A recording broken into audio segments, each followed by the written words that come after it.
World's best law of attraction money and success coach అయిన ప్రముఖ షేక్ అన్వర్ గారిచే జూన్ 1 హైదరాబాద్ లో జరిగే one day magic of law of attraction and millionaire mind work shop కి register చేసుకోండి.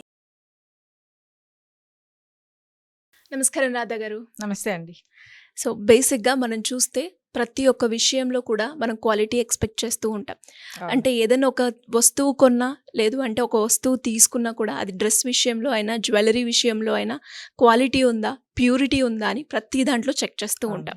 And అదే విధంగా మనం మాట్లాడుకుంటే మనం మెంటల్ హెల్త్ ఫిజికల్ హెల్త్ పరంగా మనం మాట్లాడుకుంటే ఎస్పెషల్లీ క్వాలిటీ ఆఫ్ లైఫ్ కూడా చాలా ఇంపార్టెంట్. సో ఈ క్వాలిటీ ఆఫ్ లైఫ్ ఈ మధ్యకాలంలో చాలా తక్కువైపోయింది అని చెప్పొచ్చు. అసలు క్వాలిటీ ఆఫ్ లైఫ్ అంటే ఏంటి, దాన్ని ఎలా డిస్క్రైబ్ చేస్తారు? ఓకే, సో మీరు అన్నట్టు అన్నిట్లో క్వాలిటీ చూస్తున్నాము అంటే అన్నిటికంటే ముఖ్యంగా చూడాల్సింది క్వాలిటీ ఆఫ్ లైఫ్ అనమాట. సో ఈ క్వాలిటీ ఆఫ్ లైఫ్ అనేది మన అందరికీ ఆ పొటెన్షియల్ ఉంది. అంటే మన అందరం క్వాలిటీ ఆఫ్ లైఫ్ని లీడ్ చేయగలుగుతాము. సో నేచర్లో ఒకళ్ళు చేయొచ్చు ఒకళ్ళు చేయలేరు అని అనడానికి లేదనమాట. కాకపోతే ఇది ఎక్కడ మిస్ అవుతుంది అని చూస్తే నెగటివ్ థింకింగ్ ఓవర్ పవర్ చేస్తున్నప్పుడు సో ఈ క్వాలిటీ ఆఫ్ లైఫ్ మిస్ అయిపోతుంది అనమాట. సో ఎప్పుడైతే మనము కొన్ని పాయింట్స్ మనం ఫాలో అవ్వగలిగితే గ్యారంటీగా మనం క్వాలిటీ ఆఫ్ లైఫ్ని లీడ్ చేయగలుగుతాం. ఏంటి మేడం ఆ పాయింట్స్? ఆ పాయింట్స్ ఏంటి అంటే మనం కొన్ని ఎమోషన్స్ని తగ్గించుకోవడం, కొన్నిటిని మనం ఎలా ఫాలో అవ్వాలనేది చూద్దాము. ఈ ఎమోషన్స్ ఏంటి అంటే అన్నిటికంటే ఇంపార్టెంట్ ద్వేషం, హేట్రెడ్, పగ. ఈ రెండు డిటర్మెంట్ లాంటివి అనమాట. అంటే ఇప్పుడు మన చేతిలో ఒక నిప్పు పట్టుకొని అవతల వాళ్ళ మీదకి ఇసిరేస్తున్నాం అంటే అది ఫస్ట్ ఎవరిని కాలుతుంది? మనల్నే కాలుతుంది అనమాట. సో అంత పవర్ఫుల్గా ఉంటుంది అనమాట. సో ఈ ద్వేషం అనేది చాలా నెగటివ్ థింకింగ్ అనమాట. సో ఇది మనల్ని బాగా ఫుల్గా ఓవర్ పవర్ చేసేస్తూ ఉంటుంది. సో మనల్ని అంటే మనం ఏదైనా ఒక పాజిటివ్గా ఆలోచించలేం. ఎందుకంటే ఇది ఈ ద్వేషం అనేది పగ అనేది మన బాడీ అండ్ మైండ్ మీద చాలా ఇంపాక్ట్ క్రియేట్ చేస్తూ ఉంటాయి. పగ కూడా అంతే అనమాట. ఈ పగ ప్రతీకారాలు ఎప్పుడు మనము దాని గురించి ఆలోచిస్తూ ఉంటాం. మనం ఎంత వద్దనుకున్నా కూడా అది మన ఫిజికల్ బాడీ మీద కూడా చాలా ఇంపాక్ట్ క్రియేట్ చేస్తూ ఉంటుంది అనమాట. సో ఎప్పుడైతే మనము ఈ పగ ఉంటుందో మనలో, సో మనకి తెలియకుండానే ఫియర్ కూడా వచ్చేస్తుంది. ఎందుకంటే మనము ఇంకొకరిని ఏదో చెయ్యాలి అని మనం ఎప్పుడైతే ఆలోచిస్తూ ఉంటామో సో వాళ్ళు కూడా మనల్ని ఏదైనా చేస్తారేమో అన్న భయం కూడా వచ్చేస్తూ ఉంటుంది అనమాట. సో ఓకే, నేచర్కి వదిలేసి కొన్ని విషయాలు జరుగుతూ ఉంటాయి మనకి. కొన్ని ఎవరో మనకు కొంత హామ్ చేస్తూ ఉండొచ్చు. సో వాళ్ళని ద్వేషించాల్సిన అవసరం లేదు, వాళ్ళని పగబట్టి ప్రతీకారాలు తీర్చుకోవాల్సిన అవసరం కూడా లేదనమాట. చాలాసార్లు మనం నేచర్కి వదిలేస్తే ఇప్పుడు లా ఆఫ్ అట్రాక్షన్ ఉంది. సో ఎప్పుడైతే మనం నేచర్కి వదిలేస్తామో వాళ్ళే ఆబ్వియస్లీ పనిష్ అయిపోతూ ఉంటారనమాట. సో అలా అని మనం ఎప్పుడైతే లైట్ తీసుకొని మూవ్ ఆన్ అయిపోతామో సో ఈ ద్వేషం లాంటివి కొన్ని తగ్గించుకోవచ్చు అనమాట. సెకండ్ పాయింట్ ఏంటి అంటే ఈగోని మనం అందరం ఏమనుకుంటాము అంటే కాన్ఫిడెన్స్ కానీ ఆత్మాభిమానం కానీ అని అనుకుంటాం అనమాట. సో కాన్ఫిడెన్స్ వేరు, ఈగో వేరు. ఎలా అంటే ఇప్పుడు మనకి ఏదైతే కావాలో దాన్ని పట్టుదలతో సాధించడాన్ని మనము కాన్ఫిడెన్స్ అంటాం అనమాట. ఫర్ ఎగ్జాంపుల్ నేను ఒక జాబ్ తెచ్చుకోవాలనో లేకపోతే ఒక ఎగ్జామ్ రాయాలనో నాకు ఇన్ని మార్కులు తెచ్చుకోవాలనుకుంటే మనం దాన్ని కష్టపడి సాధించుకుంటూ ఉంటాం. ఇగో అలా ఉండదు. నేను అందరికంటే బెటర్ అవ్వాలి, క్లాస్లో అందరికంటే నాకు బెస్ట్ మార్క్స్ రావాలి అనేది ఉంటుంది అనమాట. అంటే ఇక్కడ చెప్పడం ఏంటంటే అన్నిటిలో నేను ఉంటా. సో నాకు కావాలి అని ఎప్పుడైతే మనము ఈ డామినేట్ చేసుకుంటూ ఉంటామో మనం ప్రతి సిచ్యువేషన్లో నేనైతేనే ఇది చేయగలుగుతాను, నేను లేకపోతే ఈ పని అవ్వదు అని ఎప్పుడైతే మనము ఐ అనేది ఎక్కువ డామినేట్ చేస్తూ ఉంటుందో మనకు తెలియకుండానే మనం ఏం చేస్తామంటే ఒక టెరిటరీ గీసుకుంటాం.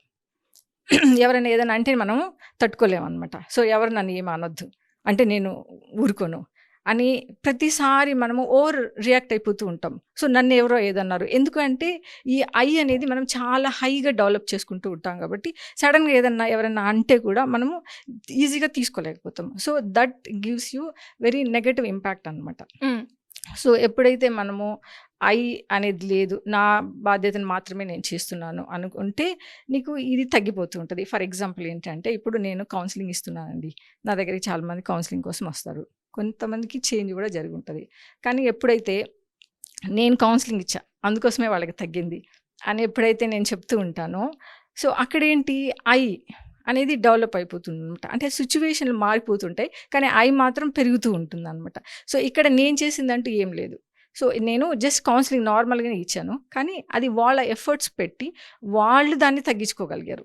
అంటే చెప్పిన గైడెన్స్ని విని వాళ్ళు తగ్గించుకోగలిగారు. సో ఇక్కడ ఎప్పుడైతే నేను లేను సో ఇట్స్ మీ వాళ్ళ ఎఫర్ట్స్ కూడా ఉన్నాయనేది ప్రతి విషయంలో అంతే. మనం ఏదైనా ఒక జాబ్కి వెళ్తాము, అక్కడ మన ధర్మం చేస్తున్నాం, మన ధర్మం, మనం శాలరీ తీసుకుంటున్నాం, మనం వర్క్ చేస్తున్నాం. నేను చాలా వర్క్ చేసా అందరికంటే, అంటే ఐఎమ్ బెటర్ అని ఎప్పుడైతే మనం చూపించుకుంటూ ఉంటామో, so that will create a negative impact in your life అనమాట. సో ఈ ఈగోని కూడా కొంతవరకు మనం ఎప్పుడైతే తగ్గించుకుంటామో అప్పుడు కూడా మనం పీస్ ఆఫ్ లైఫ్ని మోర్ ఎంజాయ్ చేయగలుగుతాం అన్నమాట. ఓకే. సో ఇంకొకటి ఏంటంటే, థర్డ్ పాయింట్ ఏంటి అంటే, మనం ఏ విషయాన్నైనా ఎలా పర్సీవ్ చేసుకుంటున్నాము సో అనేది. ఇప్పుడు ఫర్ ఎగ్జాంపుల్ ఏదైనా ఒక ఇన్సిడెంట్ జరిగింది అనుకోండి, ఇమీడియట్గా మన రియాక్షన్స్ ఎలా ఉంటాయి. ఇప్పుడు మన ఇద్దరం కలుద్దాం అనుకుంటున్నాము, లెటర్స్ 10 o'clock కలుద్దాం అనుకుంటున్నాను. సో నేను 10:30కి వచ్చాను, సడన్గా మీ రియాక్షన్ ఏంటి? సో 10:30కి మేడంకి టైం సెన్స్ లేదా ఏంటి, సడన్గా ఇలా వచ్చింది అని ఏమైనా అనుకోవచ్చు. మనం ఒక విషయాన్ని మనం ఎలాగైనా తీసుకోవచ్చు అనమాట. సో అదే ఇమ్మీడియట్గా మన రియాక్షన్ ఎలా ఉంటుంది? సో అంటే మేడం ఒక మేబీ ట్రాఫిక్లో జామ్ అయిపోయి ఏమైనా రాలేకపోయారేమో అనుకోవచ్చు. లేదంటే ఒకవేళ వచ్చిన తర్వాత కూడా మేడం మీకు లేట్ అయింది, సో ఓకే లెట్స్ స్టార్ట్, ఇంకేదైనా అపాయింట్మెంట్స్ ఉన్నాయి, దాని తర్వాత మనం మళ్ళీ పోస్ట్పోన్ చేసుకుందాము అని అడగవచ్చు అనమాట. అట్లా కాకుండా మొహంతా నల్ల పెట్టేసుకొని సో సరిగా మనం అంటే కమ్యూనికేట్ చేయలేకపోవడము, ఇలా చేస్తున్నామంటే ఏ విషయాన్నైనా మనం ఎలా పర్సీవ్ చేసుకుంటున్నాం అనేది సో ఇంపార్టెంట్. అంటే ఇక్కడ మనము ఒక విషయాన్ని, లేట్ అయిన విషయాన్ని, లేట్ ఎందుకు అయింది అనే సైడ్ నుంచి ఆలోచించవచ్చు. సో లేట్ అయింది కామన్ సెన్స్ లేదు అని కూడా మనము తీసుకోవచ్చు అనమాట. సో ఏ విషయాన్నైనా ఎలా పర్సీవ్ చేసుకుంటున్నామో ఆ పర్సీవ్ చేసుకున్న ఇన్ఫర్మేషన్ని మనం ఎలా రియాక్ట్ అయిపోతున్నాం, అంటే మన ఎమోషన్స్ ఎలా ఆ పర్టికులర్ సిచ్యువేషన్కి రియాక్ట్ అవుతున్నాం అనేది ఒకటి అనమాట. సో ఇంకొకటి ఏంటి అంటే, మనము 4th పాయింట్, చాలా విషయాల్ని కంట్రోల్ చేయాలనుకుంటూ ఉంటాం. సో ఏ విషయము అంటే, ఇప్పుడు సినిమాకి వెళ్దాం అనుకున్నాము, సడన్గా వర్షం పడింది, మన ప్లాన్స్ అంతా మిస్ అయిపోయి అమ్మో వర్షం పడింది నేను సినిమాకి వెళ్ళలేకపోయాను అన్నాం అనుకోండి. సో ఏది మన కంట్రోల్లో ఉండదు అన్న విషయము మనం గమనించలేము అనమాట. అంటే సడన్గా ఫీల్ అయిపోతాం, సాడ్గా ఫీల్ అయిపోతాం, డిసప్పాయింట్ అయిపోతూ ఉంటాం అనమాట. సేమ్ ఎగ్జామ్ రాయాలి, క్వశ్చన్ పేపర్, ఎలాంటి క్వశ్చన్ పేపర్ వస్తుందో, నేను ఎలా రాస్తాను అని ముందునే మనం టెన్షన్ పడిపోతూ ఉంటే, క్వశ్చన్ పేపర్ మన చేతిలో లేదన్న విషయం మనం ఎప్పుడైతే గ్రహిస్తామో ఆ టెన్షన్ ఉండదు.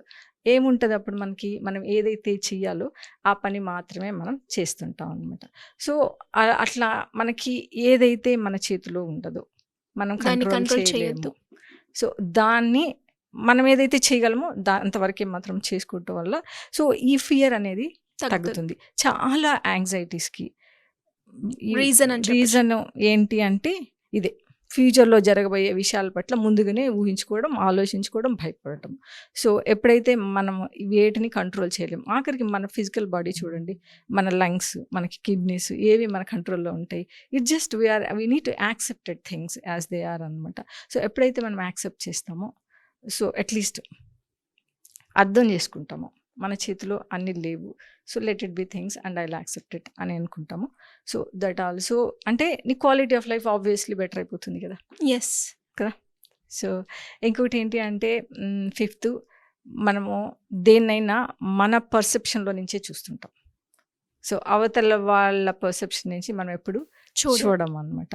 సో అంటే గ్రీన్ గ్లాసెస్ పెట్టుకున్నాం అనుకో, మనకంతా గ్రీన్గానే కనిపిస్తుంది అన్నట్టు ఏ ఒక ఇంటెలిజెన్స్ ఇన్ఫర్మేషన్ కూడా మనం ఇగ్నోరెన్స్లో నుంచి చూస్తుంటాం. ఎలాగంటే ఇప్పుడు నా ఫ్రెండ్ ఒక అబ్బాయితో రిలేషన్లో ఉందనుకోండి, సడన్గా నాకు తెలిసింది అబ్బాయి మంచోడు కాదేమో అని చెప్పి, సో నేను నా ఫ్రెండ్కి వార్న్ చేశా, చూడు నువ్వు ఆ అబ్బాయి అంత మంచోడు కాదు అని నేను విన్నా, ఒకసారి నువ్వు జాగ్రత్తగా ఉండని. సడన్గా ఆ అమ్మాయి you are jealous of me అని అనుకోండి, సో వాట్ ఈస్ దట్ అంటే you can see the reality exactly. So you are seeing it in your పర్సెప్షన్లో, ఇగ్నోరెన్స్లో నుంచి యు ఆర్ సీయింగ్ ఇట్ అనమాట. ఇలా చాలా విషయాలు, ఇలా మనం ఎప్పుడైతే మనకి తెలిసిందే కరెక్ట్ అని మనం నమ్ముతామో, లేకపోతే మన ఆలోచనల పరంగానే మనం చూస్తుంటాం, కానీ యాజ్ ఇట్ ఈస్గా మనం దాన్ని ఎప్పుడైతే చూడలేకపోతుంటామో అప్పుడు మనం డెఫినెట్గా క్వాలిటీ ఆఫ్ లైఫ్ని మిస్ అయిపోతుంటాం. ఎందుకంటే మనకు కావాల్సినట్టు జరగకపోతే ఇమీడియట్గా మన రియాక్షన్స్ ఉంటాయి కాబట్టి మనం క్వాలిటీ ఆఫ్ లైఫ్ని మిస్ అయిపోతాం. సో సింపుల్ అండి, ఈ పాయింట్స్ కానీ మనం ఎప్పుడైతే మిస్ అవుతామో కొన్ని ఎమోషన్స్ని తగ్గించుకొని, కొన్నిటిని మనం కానీ బేసిక్ థింగ్స్ అన్కంట్రోలబుల్ థింగ్స్ కానీ, సో ఏదైనా ఒక పర్సెప్షన్ చూడటం, ఎలా మనం రిసీవ్ చేసుకుంటున్నాం, దానికి మన రియాక్షన్ ఈజ్ మన చేతుల్లోనే ఉంటుంది. సో ఇవి ఎప్పుడైతే మనం చేయగలుగుతామో, సో ఆబ్వియస్లీ మనకి క్వాలిటీ ఆఫ్ లైఫ్ గ్యారంటీగా వీ కెన్ అచీవ్ ఇట్ కదా. ఎస్. సో ఈ క్వాలిటీ ఆఫ్ లైఫ్ని మనం ముందుకు వెళ్ళాలి అంటే కూడా we need to follow some discipline. ఏంటి మేడం అవి? అంటే మీరు అన్నట్టుగానే నిజంగా క్వాలిటీ ఆఫ్ లైఫ్కి కావాల్సిన పాయింట్స్ మీరు చెప్పారు. ఈగో ఉండొద్దు, అండ్ అలాగే పర్సెప్షన్ మనం చూడాలి అని, అండ్ దాంతోపాటు ఎక్కువగా కంట్రోలింగ్ చెయ్యాలి సిచ్యువేషన్స్ని అనుకోవద్దు అని. అండ్ అదే విధంగా మనం చూస్తే చాలా కష్టం అనిపిస్తూ ఉంటుంది. అంటే ఒక సైడ్ నుంచి ఆలోచిస్తే అది చేయగలుగుతామా అని అంటారు, కానీ మీరు అంటూ చెప్తారు ప్రాక్టీస్ చేస్తే ఖచ్చితంగా అవుతుంది. అంటే ఎలాంటి ప్రాక్టీసెస్ మనం అప్లై చేయాలి? సో ఏ విషయమైనా కూడా మనము ఒక దానికి ఒక రెగ్యులర్గా చేయటం వల్ల అది మనకి హాబీ అయిపోతుంది, హ్యాబిట్ లాగా మారిపోతుంది అనమాట. ఇప్పుడు మనం మార్నింగ్ లేచి బ్రష్ చేసుకుంటున్నాం అనుకోండి, సో దానికి మనకేమి ఒక ఎఫర్ట్స్ పెట్టి చేయాల్సిన అవసరం లేదు. సో అది ఆటోమేటిక్గా మన పార్ట్ ఆఫ్ లైఫ్ అయిపోతుంటుంది అనమాట. సో మనం ఏదైతే చేయాలనుకుంటున్నామో దాన్ని రిలీజియస్గా ఫాలో అయిపోవాలి. అంటే ఇప్పుడు మనం మార్నింగ్ లేచాము, కంపల్సరీగా ఇప్పుడు లేవగానే ఏ సిచ్యువేషన్లో లేస్తాం, ఫోన్ పట్టుకొని కూర్చున్నాం అనుకోండి, ఇమీడియట్గా మనకి ఏం ఓవర్ పవర్ చేస్తుంది, ఎమోషన్స్ ఓవర్ పవర్ చేస్తుంది, మనలో ఉన్న డోపమైన్ ఎనర్జెటిక్ లెవెల్స్ అన్నీ వెళ్ళిపోతాయి. సో ఎప్పుడైతే మనలో డోపమైన్ ఎనర్జెటిక్ లెవెల్స్ వెళ్ళిపోతాయో, సో మనకి వాటి పట్ల విరక్తి కలుగుతూ ఉంటుంది అనమాట. ఆ సాటిస్ఫాక్షన్ లెవెల్స్ తగ్గిపోతూ ఉంటాయి అనమాట. అలా కాకుండా నువ్వు లేచి పొద్దున్నే ఎక్సర్సైజ్ చేసావు అంటే you are creating energy into yourself to the day to forward అనమాట. అంటే ఏదైనా నువ్వు మోర్ పాజిటివ్గా చేయడానికి నీకు అవకాశం ఉంటుంది అనమాట. సో మార్నింగ్ లేవగానే keep the phone for 2-3 hours outside and then do the things what you need to do it అన్నట్టు. సో ఎక్సర్సైజ్ చేయడమో, లేకపోతే ఏదైనా చదువుకోవాల్సి వచ్చినప్పుడు మార్నింగ్ లేచి చదువుకోవడం, ఏదో నీకు ఏది పని అయితే చేయాలో సో ఏవైతే అట్లాంటివి చేయడం, హెల్దీ ఫుడ్ మెయింటైన్ చేయడము. సో ఇలాంటివి మనం రెగ్యులర్గా కానీ కొంచెం ధ్యానం లాంటివి చేసుకోవడం, ఇలా రెగ్యులర్గా కానీ చేస్తే ఇది మన పార్ట్ ఆఫ్ లైఫ్ అయిపోవాలి. అప్పుడు మనం ఆటోమేటిక్గా మనలో పాజిటివ్ ఎనర్జీ వస్తుంది. మనం ఏదైతే చేయాలనుకుంటాం, నేను ఏ థింగ్స్ని కంట్రోల్ చేయలేను అనే మన అవేర్నెస్ పెరుగుతుంది. సో మనము దేన్నైనా మన లైఫ్లో అడాప్ట్ చేసుకోవాలి. మేము చెప్పడం ఏంటంటే, సో ఒక రోజు కాకుండా ఒక ప్రోగ్రామ్ లాగా మనము సెట్ చేసుకుని అది కొద్ది రోజులు ఫాలో ప్రాక్టీస్ చేస్తే గ్యారంటీగా you can achieve things, quality of లైఫ్ని గ్యారంటీగా. Thank you ma'am, thank you so much అండి. సుమన్ టీవీలో మీ పర్సనల్ అండ్ బిజినెస్ ప్రమోషన్స్ కోసం కింది నెంబర్కి కాంటాక్ట్ చేయండి.